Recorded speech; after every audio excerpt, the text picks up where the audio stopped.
জাতীয় পার্টির হালিম এবং বিএনপির বাবুল তারা মানে 20 টাকা করে এবং ততোধিক টাকা ভোটারদেরকে দিচ্ছে, স্লিপ দিচ্ছে, যাতে করে ভোটাররা লাঙ্গল এবং ধানের শীষে তারা ভোট দেয়। শাপলাকলিকে ঠেকানোর জন্য তারা এখন সেখানে মাঠে তারা টাকা পয়সা বিতরণ করতেছে, সেখানে বিলি করতেছে। ইমামগঞ্জ স্কুলের সেখানে মহিলাদেরকে নানাভাবে ভয়ভীতি প্রদর্শন করা হচ্ছে।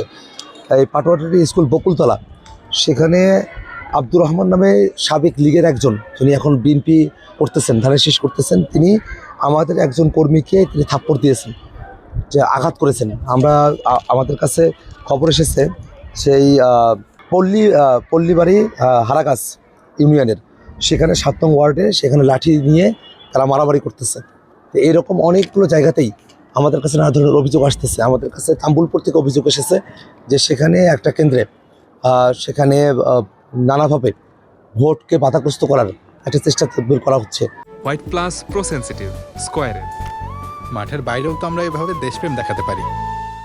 এই ভোট গ্রহণ করার কয়েক ঘন্টা পার হয়ে গেছে, এখনও পর্যন্ত এই ভোটের যে পরিস্থিতি সেটা পুরো মাত্রায় প্রশাসনের কন্ট্রোলে না আসা, সেটা প্রশাসনের দুর্বলতাকেই নির্দেশ করে। আমরা প্রশাসনের কাছে আমরা বিনীত কণ্ঠে আহ্বান জানাবো যে অবশ্যই অতি দ্রুত যে সেন্টারগুলোতে ঝুঁকিপূর্ণ সেন্টার, বিশেষত ওটা হারাগাছ রিজিয়ন, হারাগাছ পৌরসভা, হারাগাছ ইউনিয়ন এবং সারাই, এই জায়গাগুলো পুরোটাই ঝুঁকিপূর্ণ এরিয়া। আমরা ঝুঁকিপূর্ণ এরিয়ার সেন্টারের প্রায় 50টির মতো সেন্টারের তালিকা আমরা প্রশাসনের কাছে দিয়েছি। আমরা এখনও পর্যন্ত আমার এই চলতি পথে এখনও পর্যন্ত সেনাবাহিনীর কারো কোনো গাড়ির সাথে এখনও পর্যন্ত আমাদের সাক্ষাৎ হয়নি। আমরা চাইতেছি যে সেনাবাহিনী যেন সঠিকভাবে তার দায়িত্বটা পালন করতে পারে এবং কোনোভাবেই যেন ভোট কেন্দ্রের আশেপাশে কেউ কোনো প্রভাব বিস্তার করতে না পারে এবং জাল ভোট যেন দিতে না পারে। এবং ভোট গণনার সময়টাতে যে ফাঁকিবাজিগুলো করা হয়, যে একটা বান্ডিল যেটা শাপলাকলির বান্ডিল সেখানে 110 হবে 100, আর যেটা ধানের শীষ বা লাঙ্গলের বান্ডিল সেটা 90টাই হবে 100, এই যে 80টাই হবে 100, এই ধরনের যে ফাঁকিবাজিগুলো করা হয় সেটা যাতে কোনোভাবেই না করা হয়, সেই জন্যে আমরা প্রশাসনের কাছে আমরা বিনীত কণ্ঠে আমরা আহ্বান জানাচ্ছি। আচ্ছা, সার্বিক পরিবেশ নিয়ে বলেন, আপনি বললেন যে প্রশাসনের দুর্বলতার কথা বলতেছেন, তাহলে কি ভোট কি সুষ্ঠু হচ্ছে কি না? এখনও পর্যন্ত আমরা খেয়াল করে দেখতেছি যে এই যে দুর্বলতা, সেই দুর্বলতা শেষমেশ কোথায় গিয়ে ঠেকবে, সেটা কি এই যে ফলাফল যখন গণনা করা হবে, যখন মানুষ ভোট দিতে আসতেছে, একজনকে থাপ্পড় দেওয়া হলো, লাঠি নিয়ে মারামারি করা হলো, এই জিনিসগুলো তো কোনোভাবেই এই জিনিসগুলো কোনোভাবেই তো সুষ্ঠু যে ভোট সেটার প্রতি তো অবশ্যই এই জিনিসগুলো অন্তরায়। তো সেই বিষয়গুলোকে তো ট্যাকেল দিতে হবে। আমরা যে দুর্বলতাগুলো খেয়াল করছি, সেই দুর্বলতাগুলো যদি অবশিষ্ট থেকে যায়, যদি দিনের বাকি সময়টা এই দুর্বলতাগুলো প্রশাসন কাটাতে না পারে, তাহলে আমাদের শঙ্কা আছে যে সুষ্ঠু ভোট শেষ মুহূর্ত পর্যন্ত এটাকে কতটুকু সম্ভবপর হবে সেটা নিয়ে আমাদের শঙ্কা আছে। এখনই আমরা শঙ্কায় পড়ে গেছি। কারণটা হলো যে বিভিন্ন জায়গায়, সারা দেশেও বিভিন্ন জায়গায় 11 দলীয় জোটের যারা নেতাকর্মীরা আছে তাদের উপরে হামলা করা হচ্ছে, তাদেরকে নানাভাবে বাধাগ্রস্ত করা হচ্ছে। এই কারণে আমরা সরকারের কাছে এবং নির্বাচন কমিশন এবং প্রশাসনে যারা আছেন তাদের থেকে আমরা এখন দায়িত্বশীল ভূমিকা প্রত্যাশা করছি। আপনি সেনাবাহিনীর কথা বলতেছেন যে নাই, সেনাবাহিনীকে বলছেন? আমরা আমাদের যে কন্ট্রোল রুম, তার মধ্য দিয়ে আমরা সেনাবাহিনীর সঙ্গে আমরা কন্টিনিউয়াস আমরা যোগাযোগগুলো করতেছি। বিভিন্ন জায়গায় আমরা এই কথাগুলো বলতেছি। বিভিন্ন জায়গায় সেনাবাহিনী হয়তো তাদের মতো করে ঘুরছে, কিন্তু আমি যতদূর এতদূর পর্যন্ত এসেছি, সেই ভাইরাট থেকে হারাগাছ পর্যন্ত এসেছি, আমার সামনে কিন্তু সেনাবাহিনী এখনো পর্যন্ত পড়ে নাই। এই যে অপ্রতুলতা আছে, কিন্তু এত কম কেন, এত অপ্রতুলতা কেন, এত মুভমেন্ট কম থাকবে কেন? আমরা চাই যে তারা তাদের ফুল ফোর্সে মুভ করুক, কারণ সেনাবাহিনীর একটা গ্রহণযোগ্যতার জায়গা আছে। সেনাবাহিনী ফুল ফোর্সে মুভ করলে যারা অপশক্তি আছে তারা নিজেদেরকে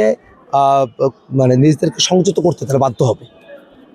আর কি সার্বিক পরিবেশ নিয়ে আপনি একটু বলেন। আমরা সামগ্রিকভাবে মানুষের কাছে যাচ্ছি এবং যে সারা শাপলাকলির আবার যে এলাকাটাতে আমরা এখন আছি আর কি, সেই এলাকাটাকে অনেকেই দীর্ঘ সময় ধরে শাপলাকলির জন্য একটা দুর্বলতম জায়গা হিসেবে তারা ভেবেছিলেন, কিন্তু পুরো চিত্রটা এখানে বদলে গেছে।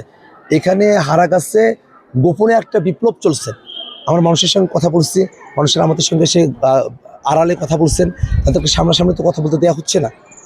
বিভিন্ন জায়গায় তো হুমকি দামকি দেওয়া হয়েছে, বাড়িতে বাড়িতে কি হুমকি দামকি দেওয়া হয়েছে। তারপরেও এই হারাগাছের মানুষেরা এখানে গোপনে যে একটা ব্যালট বিপ্লবের প্রস্তুতি নিয়েছিলাম, সেটা আমরা আভাস পেয়েছিলাম এবং সেটার বাস্তবায়ন আমরা এখন দেখতে পাচ্ছি। জনগণের সারা এখানে একেবারে অভূতপূর্ব একটা সারা জনগণের পথে তৈরি হয়েছে শাপলাকলির পক্ষে, এবং আমরা আশাবাদী যে হারাগাছ থেকেও শাপলাকলি মার্কাই বিজয়ী হবে ইনশাল্লাহ। ভাই, যদি ধরেন আপনি মানে ভোটে হেরে গেলেন, তাহলে কি মানে আপনার অবস্থানটা কি? আমরা তো বারংবার এই কথাটা বলেছি যে এখন শাপলাকলি মার্কা যে জওয়ারটা তৈরি হয়েছে, একেবারে এখানে আসলে লাশ ফেলেও যদি তারা চেষ্টা করে, তারপরে মানুষ জীবন দিয়ে দিবে হয়তো, কিন্তু শাপলাকলিকে মানুষ সেখানে হারাতে দেবে না। এটা হলো প্রথমতম এখানকার বাস্তবতা। তথাপিও সুষ্ঠু ভোটের মধ্য দিয়ে হেরে যাওয়া বা একটা বিপরীত জায়গা থেকে রাজনীতি করা, এই ট্রেনিং তো আমরা নিয়েই এসেছি দীর্ঘ সময় ধরে। আওয়ামী লীগের সময়টা তো তারা, আমরা এমপি মন্ত্রী ছিলাম না, আওয়ামী লীগের সময়টা তো আমরা সাধারণ ছাত্র ছিলাম। আমরা তখন যেভাবে আন্দোলন করেছি, জনগণের পক্ষে দাঁড়িয়েছি, সামনের দিনেও যে কোনো পরিস্থিতিতে আমরা জনগণের সাথে থাকবো এবং আমরা আশাবাদী যে এখানে শাপলাকলি মার্কায় জয়ী হবে ইনশাল্লাহ। ভাই কি রকম ভোটের ব্যবধান হতে পারে যদি আপনি জয়ী হন? না, আমরা এখানকার যা পরিস্থিতি, তাতে আসলে যদি আপনি যেভাবে বিভিন্ন মিডিয়াতে ত্রিমুখী একটা প্রতিযোগিতার কথা এখানে বলা হয়েছে, প্রতিদ্বন্দ্বিতার কথা বলা হয়েছে, ত্রিমুখী প্রতিদ্বন্দ্বিতার জায়গাটাতে আসলে প্রতিদ্বন্দ্বিতা হচ্ছে 1 ভার্সেস 2+, এই ধরনের একটা প্রতিযোগিতা হচ্ছে এখানে। এই কারণে আমরা এখানকার ফলাফল নিয়ে, হারাকাজ কাউন্টির ফলাফল দিয়ে আমরা আশাবাদী। জনগণের পক্ষে যে সাড়া তৈরি হয়েছে, আমরা এটা গত কয়েকদিন ধরে খেয়াল করছিলাম, এবং কেন্দ্রে কেন্দ্রে সাড়াটা পড়ে গেছে, সব জায়গায় শাপলাকলির একটা রব পড়ে গেছে। এবং আমরা আশাবাদী যে নানা শ্রেণী পেশার মানুষ, বিশেষত হারাকাছের বঞ্চিত মানুষেরা, যারা দীর্ঘ সময় ধরে পরিশ্রম করে আসছেন কিন্তু তাদের সঠিক বেতনটা তারা পান নাই, সে মানুষেরা এই যে সিন্ডিকেট, মহাজনদের সিন্ডিকেট ভেঙে শাপলাকলি মার্কাকে তারা ভোট দিবেন।